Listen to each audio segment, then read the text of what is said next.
Hey, hi. How's everybody doing? Hello. It's time for episode number 293 of our Hodgepodge of Tech Tips. It's What Does This Button Do? We're an educational show about smartphones, travel, and technology. That's us, Geeks on Tour. Oh, I'm out of costume. Oh. Uh-oh. And you know we're geeks because we wear these silly hats. And another word for a geek is a propeller head. You know that, right? Okay. Well, hey everyone. I'm Jim, and here together with my wife, Chris, we are Geeks on Tour. And do you think your smartphone is smarter than you? And do you have questions about your iPhone, your Android device, your cloud, or travel, or any of these things that we do? Well, we do a lot. We do. We do a lot. How do you learn? But so we are Geeks on Tour, but we're different from a lot of geeks in that our primary passion is teaching. We are geeks who teach. And you will find all of our learning materials on our website at geeksontour.com. Okay. So Chris starts off with a quick tip. She likes to do that almost every time. I do like to just get right into something, and then we'll back out and chat a little bit. If your camera won't scan QR codes, like let's say you're supposed to scan a QR code and you ask your friend to say, it doesn't work. I open the camera and it doesn't work. Maybe you have a setting that is not turned on. So I want to show you that. I mean, the idea is you're supposed to just be able to open the camera on your phone, point it on a QR code. Do not take a photo, just point it, and then something should pop up that you tap and it takes you to wherever the QR code goes. If it doesn't work, let me show you on the iPhone, which is the one on the left here, you go to Settings, and then find Camera, and then the Scan QR code. If that setting is off, then your camera on your iPhone will not scan a QR code. That must be on. Same thing on the Android. This is a Samsung, but you get there a little bit differently. You open the camera, and then you find a little gear that stands for Settings, and scan QR code right there. If that is off, then your camera will not scan QR codes. So you're not crazy, okay? If your setting is off, it won't. Now, if you happen to have a Pixel, it's also very similar, but slightly different. You open the camera, tap on the gear for settings, and then you have to tap on more settings before you see the one that's about QR codes. Okay, so that is my quick tip. All right. So what's happening with the geeks these days? Oh, this week is something I'm a little bit nervous about. Take a look at that picture there. A day in May 1989, I was skiing in Lake Tahoe at, Squaw Valley, a place where there was Olympics one year. And stupidly, I was following the friend called Rocket Man. Well, I didn't make it down that black diamond, and well, you made it down, but you came down in a basket. Right. I had to come down in a basket. When I got home, I had knee surgery, and it took a year to recuperate from that. But that doctor did great. I mean, I have been dancing for the last 40 years, or nearly 40 years, but I knew it would give out at some point, and it has now. I can't dance, and I want to dance again. So I'm getting knee replacement surgery this Thursday. Wish me luck. Good luck. Wish me luck. Okay. So we're watching our new home. You know about our new home, don't you? What's our new home? That ship right there, the Villa V Odyssey, will be our new home come June. And we're not there now. We are at home now in Fort Lauderdale, Florida. We won't be getting on board until June 20-something. But it's fun to watch where it is. And once we get on board, we certainly hope that you all will watch where it is. And we're not. What you do is go to Cruisemapper, cruisemapper.com, and then you search for Villa the Odyssey, and it will show you where it is right now. Here is the map. So I can click on this to zoom in to the map, and it's down in Chile somewhere. It's going around the Chilean fjords. I'm actually very disappointed that we didn't get to do this.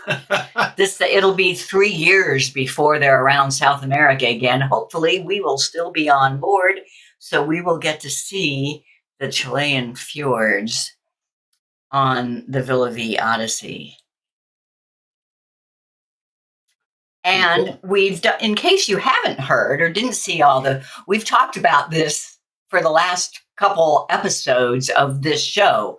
So if you go to our website, geeksontour.com, click on YouTube shows, and what does this button do?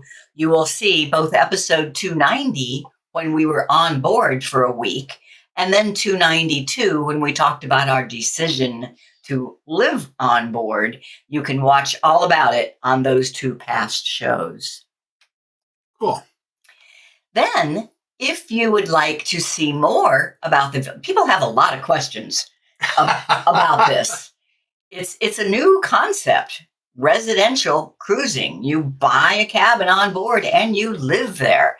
And we first learned about it from this website, residentialcruising.com, by Randy Casingham.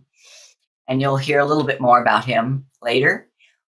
We set up a page then on our website where you can find links to other YouTubers and bloggers who are on board and talking about this. So let me just show you that. If you go to our website at geeksontour.com and just /Villa V Residence, you will see this page. Here is Randy and the links to his websites. Here are YouTube channels of other people who are on board. And here are blogs of other people on board. And then there's Facebook pages and groups. So check it out. Lots of cool stuff.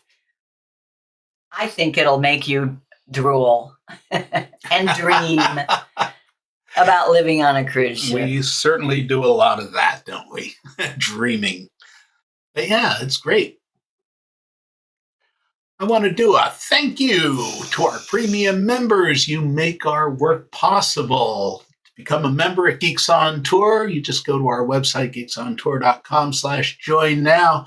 And we have quite a few of our premium members out there. Yeah, let's say hello. Yeah, let's see. Where can I do that? I say hello to, yeah. It's a little cool. The Willamette Valley, Oregon. Okay. Austin, one of my favorite places. Okay. Chili Templeton.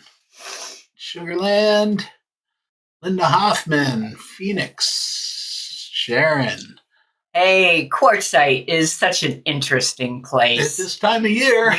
we know just what you're doing there, Judy. She's in an RV with lots of other RVers in the desert in Arizona. Okay, Jan's Pensacola, forecast to have snow on Tuesday. In Florida? Yeah, well, it happens every now and again, but that's... every 20 years. Wow. Hey, good afternoon. So how do you say that? Boa Noite? Does it pronounce every syllable? She's in Portugal. At evening though, because it's later there, right? She's in Portugal. Frigid Denver. Oh.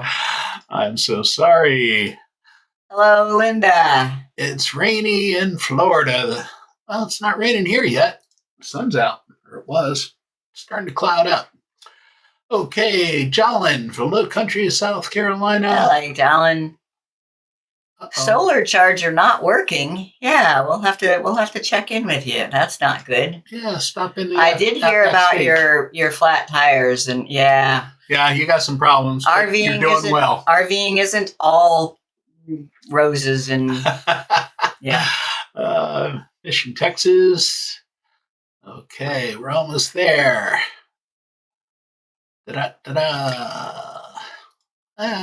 Linda just renewed the other day. Oh, thank you, Linda. Thank you. She's one of our premium members. Yes. Right. There's more people here than I thought. That's enough. All right. Welcome, everybody. Thank you, everybody. And benefits of membership. One of the benefits is Backstage Pass. It's a Zoom meeting right after this show that we call this a show.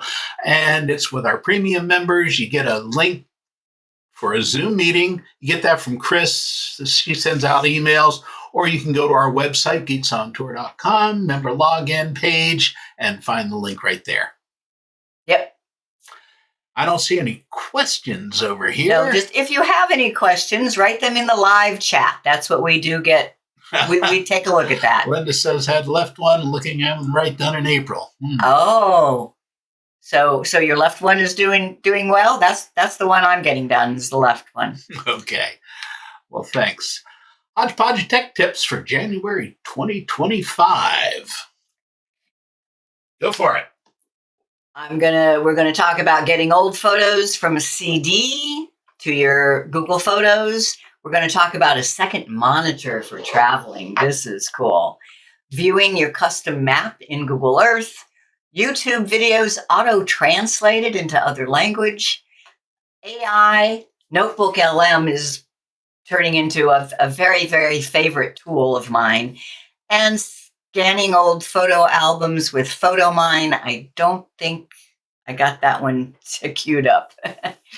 So how to get old photos. So one of the things we're doing now, we are going to sell the house in order to move on board this cruise ship for the next several years. So we have to clear out everything.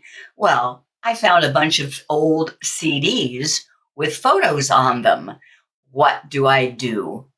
Video 624.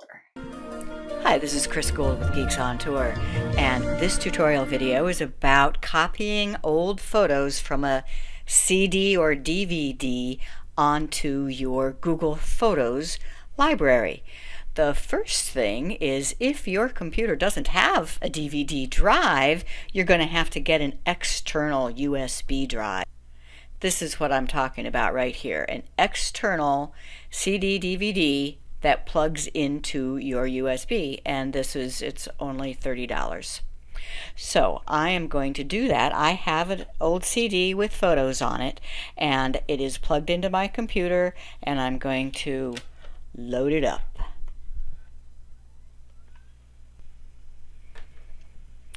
Now something might pop up as soon as the DVD spins up, but I don't want to do any of this. I want to manually copy photos from the CD, DVD to my Google Photos. So I'm going to cancel that. Now I open up my files and folders,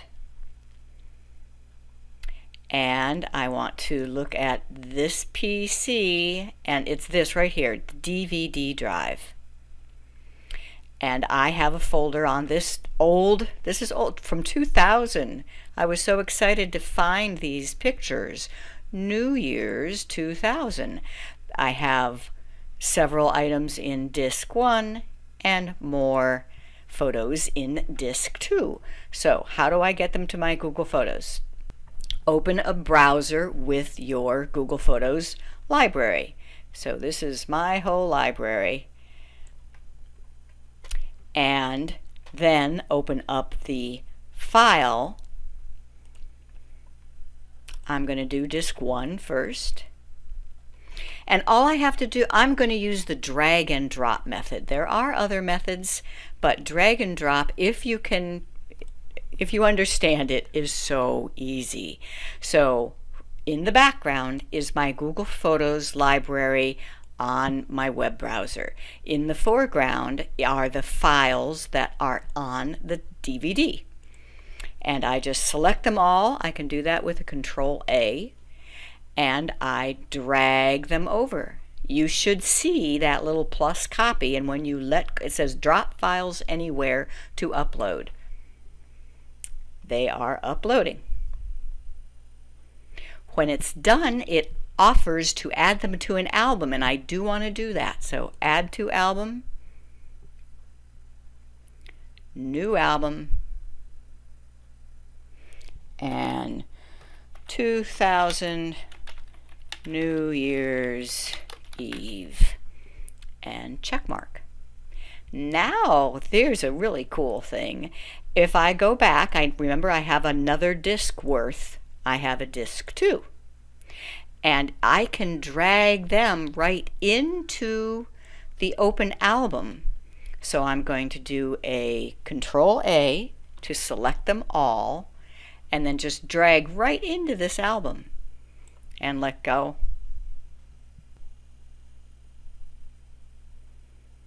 And notice it doesn't offer to add them to an album because I already did that. So there is Jim and me on New Year's Day Y2K, and it's all in the New Year's Eve album. Okay. Do you have photos on old CDs? You might. I want everything in my Google Photos. That's what Google Photos is for. It's in the cloud, so it's infinitely expandable. Yes, you'll have to pay something for it, but it's very reasonable. And that means that your lifetime of photos is in there. But one thing, did you notice on there? It might have been a little disconcerting to have one window on top of another. Our next tip is going to address that. And that is having 2 monitors. Look at this. I am just so excited by what Jim found on Amazon. So this is my computer bag. And he found an external monitor that fits in my computer bag. So I am not going to have to do without a second monitor. And this works on both Windows and Mac. And iOS and Android. Right. So I am used to 2 monitors. Jim is used to 3. Sometimes 4.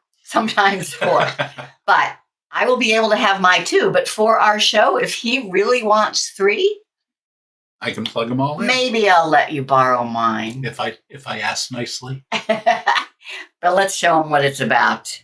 I'm going to be taking my laptop traveling, and I am so going to miss the workstation I have at home where I have a second monitor. If you've ever worked on a computer with a second monitor, you know there's no going back.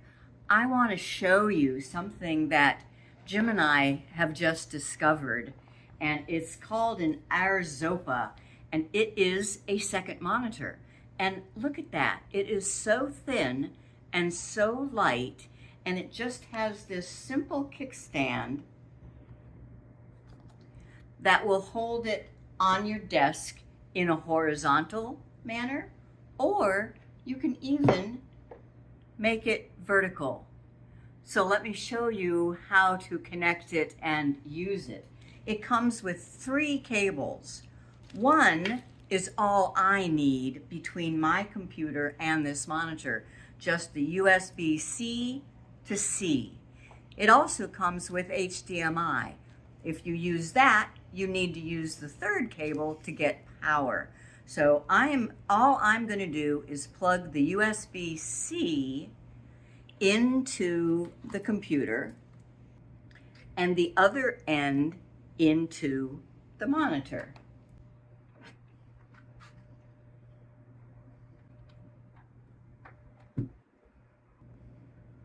That's it.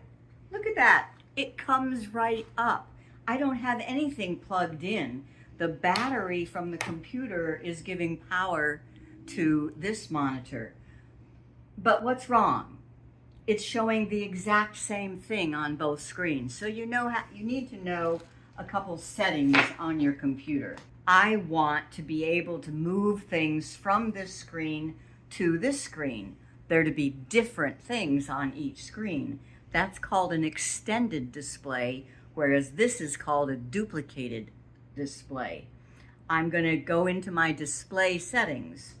There are several different ways to get to your display setting. I think the easiest is to just click search, type display, and you will see display settings. You see 1-2, so it already knows that there are 2 monitors, and it is set to duplicate these displays. On a Mac, that may be called mirroring. You click the down arrow there and say, I want to extend these displays, and then keep changes. Now it will have different things on both display. The last step is you need to make sure that they're positioned correctly. So I want to be able to drag things from this side to that side. Is that cool or what? But if this was on the other side, then I would need to change the display settings so that the number 2 display is at the left. Don't know which one is 1 and 2? Just click on identify and it tells you that's 1 and that's 2. So no, it needs to be over there, and apply. Now with that in place, I can, for example, bring up my website on this screen. I can have photos on the other screen, and if I want to add a photo to this screen, I can just drag it over.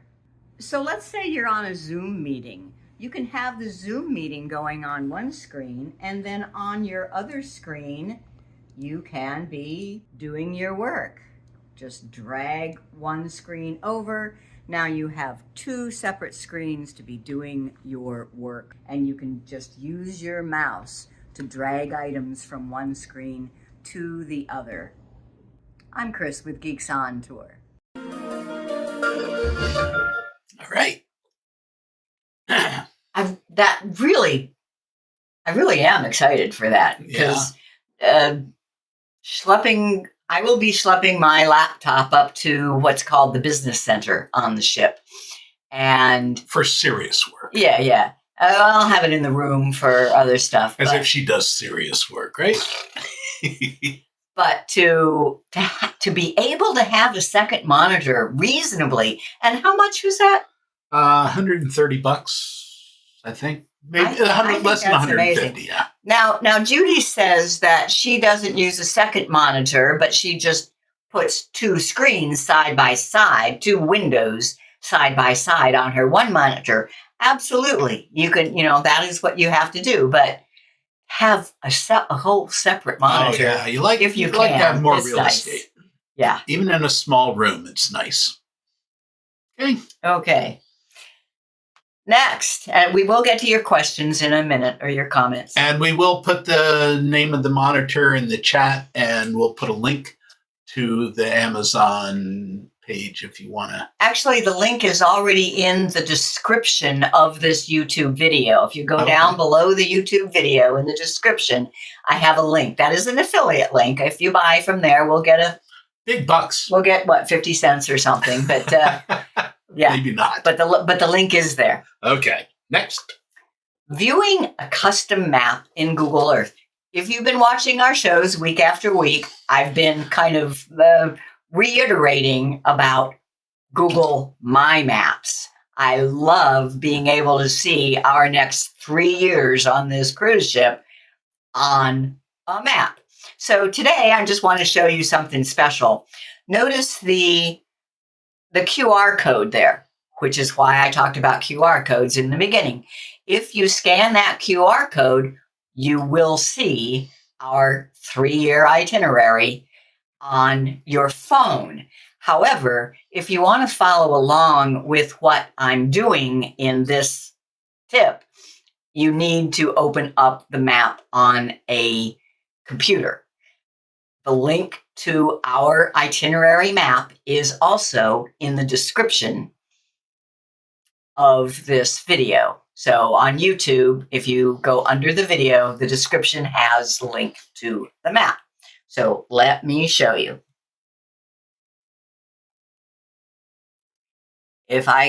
For me, I created the map. So I can go to mymaps.google.com. And there is the Villa V itinerary. 3 years worth. The green is 2025, the orange is 2026, and the purple is 2027. I just love that. Then if I click on preview, I will be seeing what you see if you click on the link in the description. And here's the cool thing. Once you're looking at this map, you can click the 3 dots and view in Google Earth. If you're a fan of Google Earth, it's just such a cool way to see map items. And because this is a whole My Maps 3 years worth, when you go to Google Earth, it will show you the whole world and all of the points that are mapped on this. So I want to see, where are we going to be on July 4? We're going to get on the ship in June. So where are we going to be on July 4, 2025? And I can just scroll down. Every port is listed in the, what do they call that? Itinerary. The legend on the left. So I passed it, didn't I? July 4. Why July 4? Well, July 4 for the US, but also that's our anniversary. So I just double click and it zooms me in to where we will be on July 4. Now I might want to zoom out a little bit to see where that is. Looks like Alaska. Yep, Ketchikan. We're in Ketchikan, Alaska on July 4, so we might want to explore the Google Earth map here a little bit and see what we want to do to celebrate our anniversary.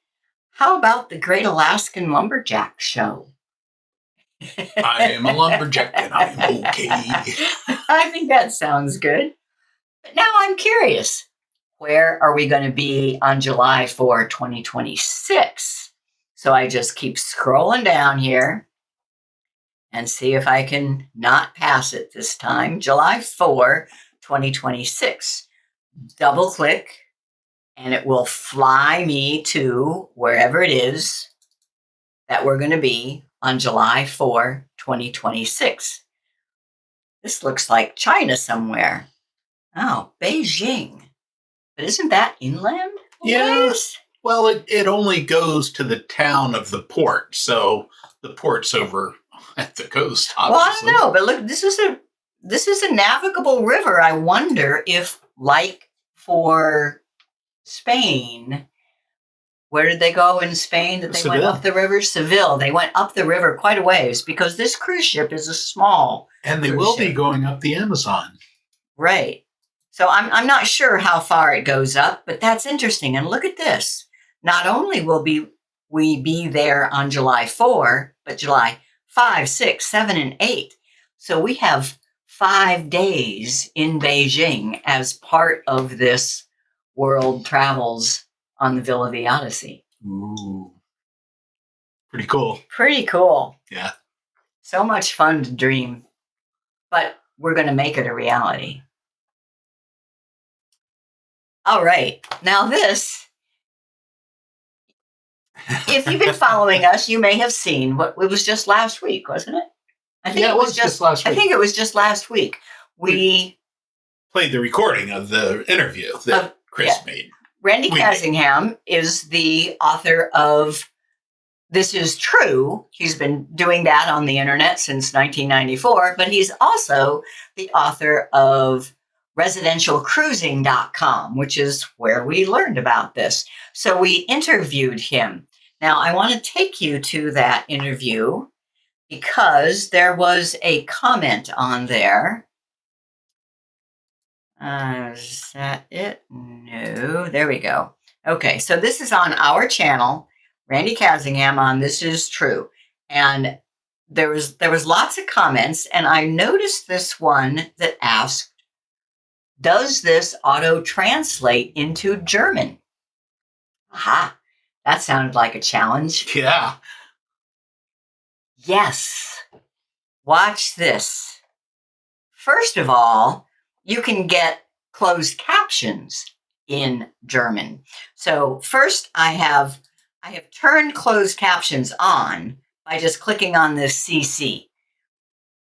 So it's playing here.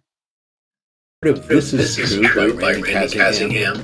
And closed captions is on. The oldest entertainment Now, on the internet. I can click on settings. 1994, and I've been a subscriber since. Pause. I can click on settings and subtitles. That's what closed captions are also known as, subtitles. English auto-generated. Click on the little arrow at the end of there. Click on auto-translate. And I can make it be German. About 2008.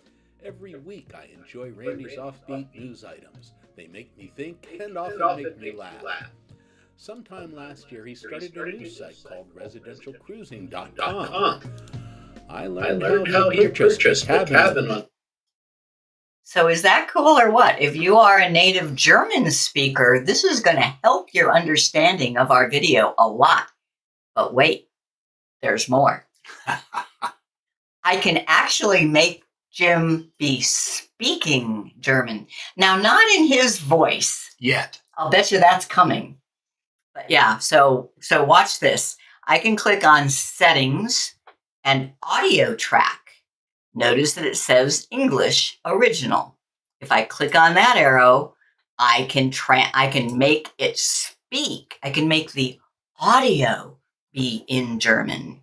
Auf dem Kreuzfahrtschiff Villa V Odyssey gekauft hat und nun an Bord lebt und arbeitet. Ich wusste, dass Chris daran interessiert sein würde, also habe ich ihr die Information geschickt. Oh ja, sie gefiel ihr so gut, dass sie das Unternehmen kontaktierte und einen einwöchigen Aufenthalt an Bord vereinbarte, um es sich anzusehen.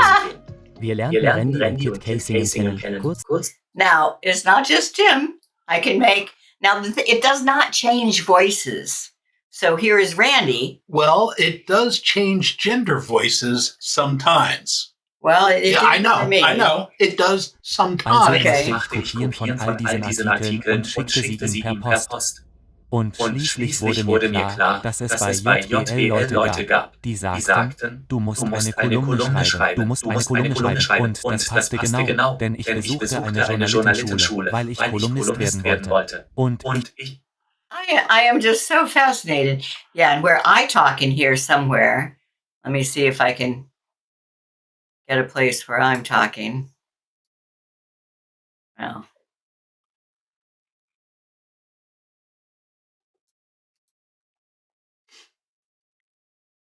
And in this video anyway. Weil sie ihm folgen.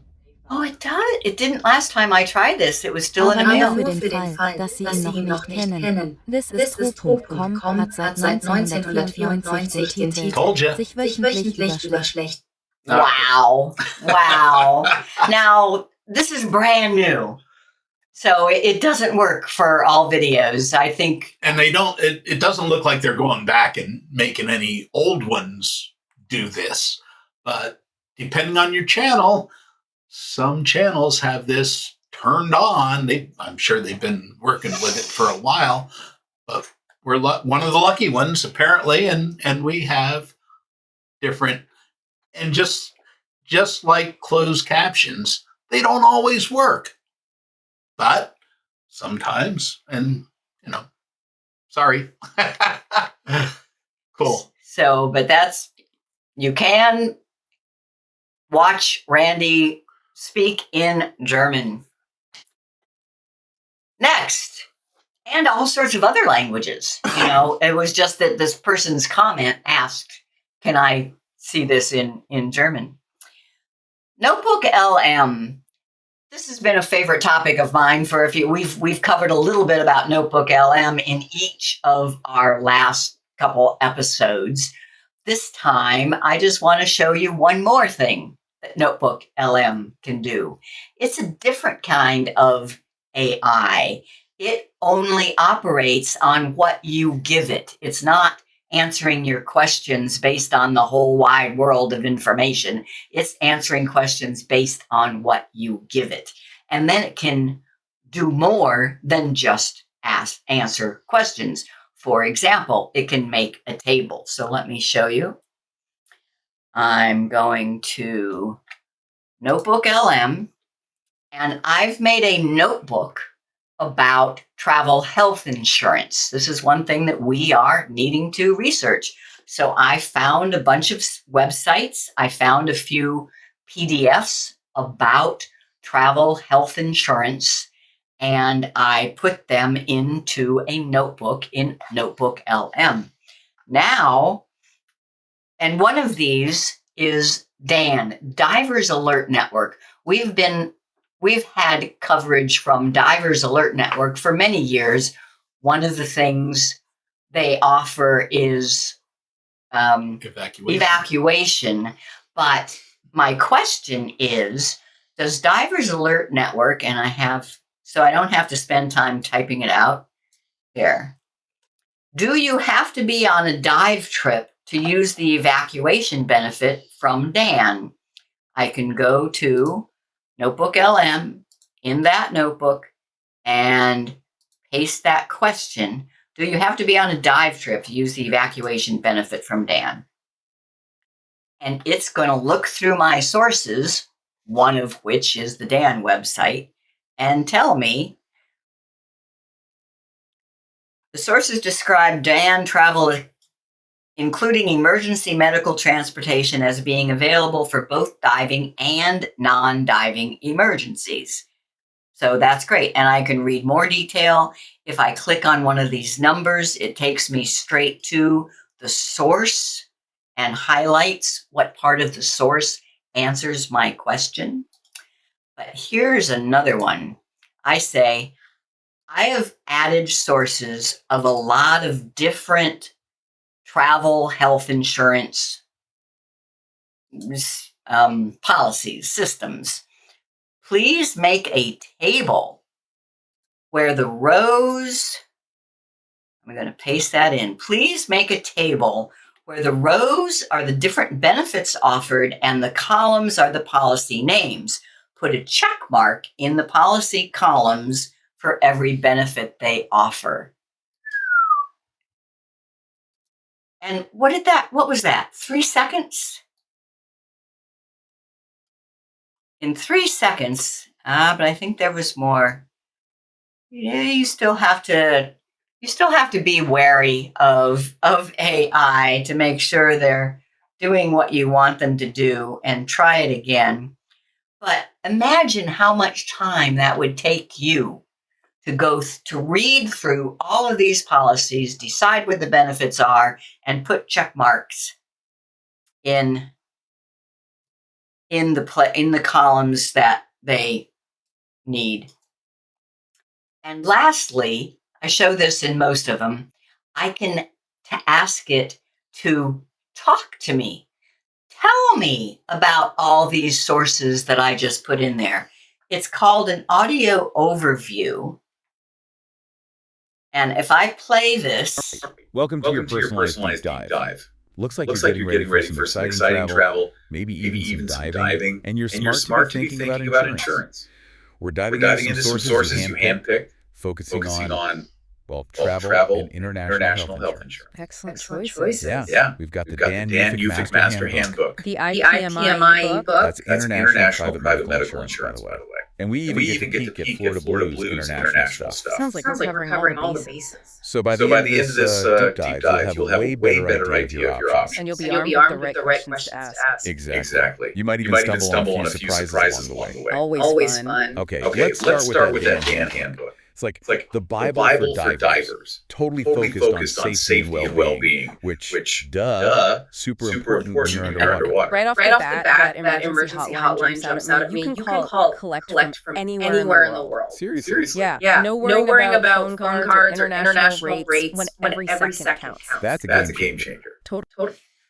So what you were listening to there is two AI voices that have read through all of the content that I put into the notebook and have digested it and are talking about it. Imagine if you wanted to learn more about a subject, you add a bunch of content to NotebookLM, and then you can listen to this. This goes on for a half hour. I only played you a minute of it. It goes on for a half hour. You can listen to all that while you're driving in your car and learn a lot about the topic that you are researching. All right.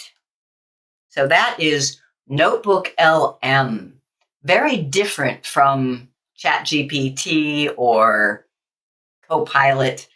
Those are AIs that you just ask your question and it gets the answer from the universe. You don't know where it gets the answer from. This is just for your information. All right. Yeah, I think there were some questions here. Let's see. Maurice wants to know what date's assigned to the picture uploaded from the CD. Is it when it was shot or when it was imported? It maintains the date that was captured by the camera. However, you need to understand that there are so many dates. When you first view the files, you might be seeing the imported date, but the date taken is what Google Photos sees, and they will be in order by date taken that was recorded by the camera. It does not lose that by uploading them. However, there is another date, called modified date or uploaded date or something that it does also record. Okay.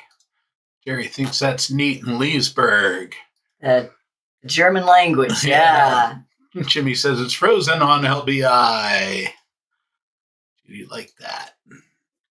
Yeah. What did I have here? Start, yeah.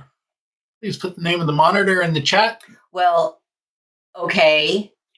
We can do that, but in the description of the video, there is a link straight to it, so you will get the actual monitor that we talked about. Yeah. All right. Keep going. And Sheila learned so much today. Cool. All right. Where are we? 244. Okay, we have time for this one. This is just an oldie but a goodie. Video 738. Force quit misbehaving app. Okay, so there's two more on the basic smartphone tips, the Reboot and the force quitting apps. And they kind of go together. So let's see. I'm going to start with my Samsung, my Android phone. And first, I just want to show you my recently used apps. That's this 3- button down on the very bottom left. When you tap that, you see all of the apps that you have recently opened. Now, some people think that it's important to do a close all to clean this up. It is not. And people have gotten into fights over this, but I've done a lot of research, and it's not like a computer. These aren't taking up processing power. They're just placeholders. So actually, if you close all the time, you're slowing down your phone because it doesn't have the shortcut placeholders available. That said, there are some reasons to use this. But First, I want to show you rebooting. I'm going to hold down on the power button, also known as the side key, and I'm going to choose restart. So that is rebooting my phone. So it's in process. So on the Android phone, there is that restart option. It shuts down and comes back all on its own. But what I want you to see is that my most recently used apps are all still there. So Reboot did not clean them off. Why? Because it doesn't need to. It's not a good idea to clean those off. Now, if you're just, if you're one of those that always likes to have a completely clean, neat desk, then okay, I understand. It doesn't really hurt much, but it does slow you down. I wanted to give an example of when because this happened just a couple days ago. We were traveling and I needed to use my Android Samsung as a hotspot. And it wasn't working. I mean, the hotspot would turn on. I could connect my computer to the hotspot that my phone was being, but after a couple of minutes, it would drop it. It just wouldn't stay. Reboot. It really does solve a lot of problems. It did fix it. The hotspot worked after that. Yeah. But if you're just having problems, for example, with Google Photos, let's say you start to scroll through Google Photos and you go to library and nothing shows up and nothing does, and you tap on something and it doesn't work. You could reboot the phone, but if the only thing you're having a problem with is Google Photos, then you just want to reboot Google Photos. And that is what the multitasking is for. I would tap on the 3 lines that brings up recently used apps, and I would swipe Google Photos off. That means when I reopen it, it's not starting from that placeholder. It's starting fresh, and it usually fixes those problems. So that was on the Android. Same thing on iOS. I'm going to use my, what is this? That's an iPad. That's an iPad. Because it can work if you have a newer iPhone that doesn't have a button. You need to know how to get to your multitasking. And you do that by swiping up from the bottom and then letting go right at the middle. Now I'm on the multitasking. As opposed to just swiping up, now I'm at home. So swipe up, kind of hold for a second in the middle and let go. Now you can find your misbehaving app and force quit it. That's what that's called. And on the iOS devices, you hold down on the power button until you see slide to power off. And you do have to power off and then count to 10, hold down on the power button to turn it back on again. All right. Really important stuff to know. I force quit apps all the time. If something doesn't look right, I force quit the app and start it again. And if something isn't working right at all, I restart. Now, there's a couple of changes from that video, so let me tell you. In restarting the Android, you press and hold on the side button and the down volume at the same time. Your Pixel just works with the power button, right? Just the side key, long holding down on it brings up. Right. When I do the power button and down volume, it does a screenshot. A screenshot. So that doesn't work for me. Well, right. That's so if I do a long press on my power button, this is a Pixel 7 Pro, and I expect it's the same on those Pixels, then I get a screen that tells me I can power off, restart, lock down. Yeah, well, same with me. I need to change this slide. That's wrong. She's lying to you again. You just press and hold on that power button on the side button, and a screen will pop up that shows restart or power off. Okay, and then on the iPhone, it's the same thing. You have to do a couple of buttons. What I want to show you, go to the phones here, is that if you don't like having to figure out which two buttons to press and hold, there is a software way of doing it. On the iPhone, you go to Settings and General, and at the very bottom, there's Shut Down. So there is that slide to power off. And that is a little bit easier. And if you're okay with the two buttons, then fine. And same thing on the Android. If you swipe down from the top, it gets your shortcut settings. Swipe down one more time, and there's the power icon. Tap on that, and you have restart. And even really weird things can be fixed by a restart. I had my phone just last week.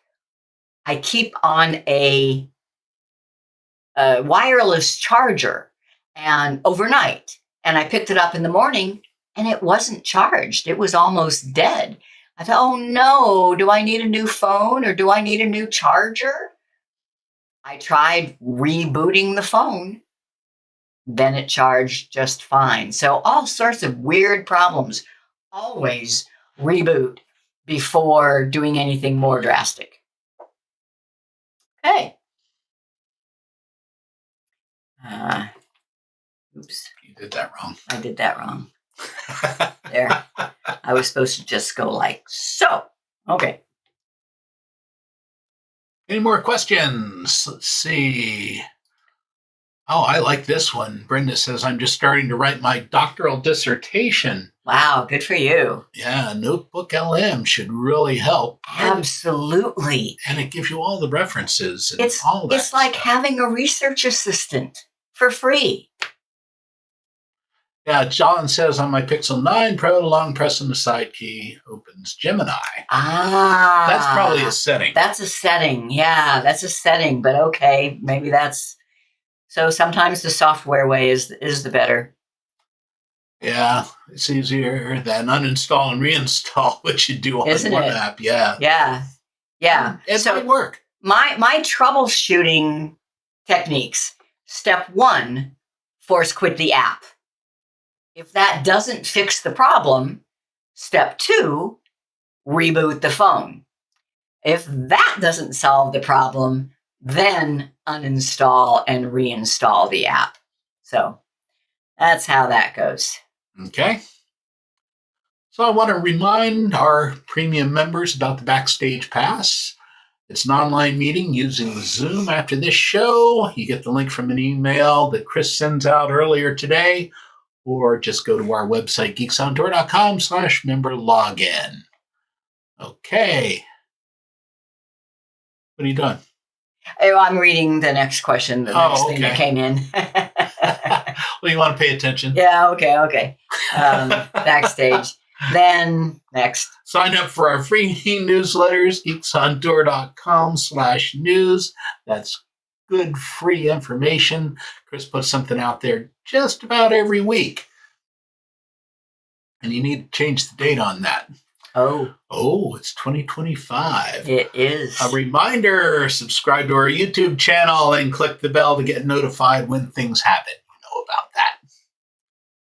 No more questions? Oh, let's see. What's your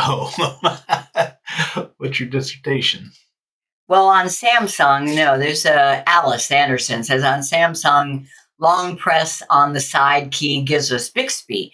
If you don't use Bixby, then what you need to do is go into your Samsung's settings for the side key.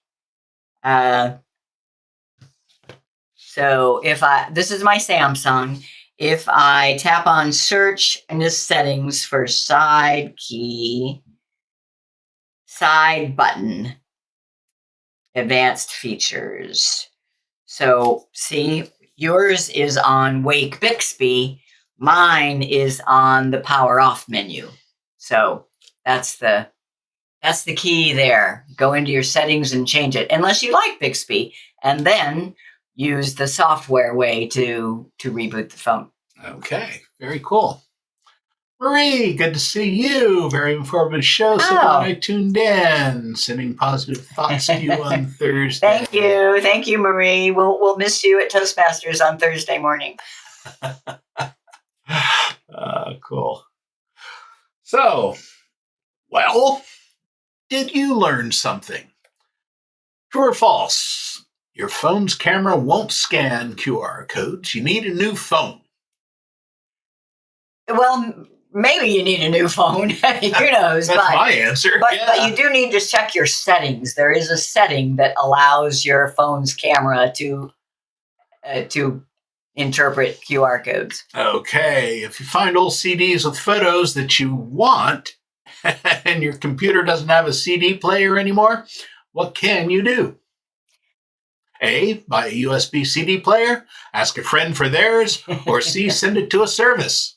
Well, actually, all three are possible, but what I talked about was buying an external CD player that just plugs into your USB port. Works great. Okay, if you plug in an external monitor and you want it to show something different from the main monitor, what's that called? A, mirror, B, duplicate, or C, extended? C, extended. Both mirror and duplicate means you have the same thing on both. Why would you want that? If you're presenting to a group, you might want the mirror or the duplicate. The extended is what gives you more screen space. True or false, YouTube can translate both captions and audio into a different language. Well, yes, it can. Whether it does or not depends on the channel and some other things. It's still pretty much in beta, so if it's there and you can use it, it's so much fun. And it's going to get better. So to force quit an app, you must be in what view? A, restart, B, all apps, or C, multitasking? C, multitasking, or it's also called recent apps. Okay. Multitasking or recent apps is what allows you to swipe them off the screen. Great. Backstage Pass right after this, the Zoom screen. Get the link. And we'll see you in a minute. Okay, so Chris, what's the webpage? Lists all of our YouTube shows. Geeksontour.com, and the menu item is YouTube shows. There you'll see What Does This Button Do, which is these, our hour-long shows, and also Fun with Photos, which are 10-minute segments just about photos. Okay, and the webpage that lists all of our recent newsletters.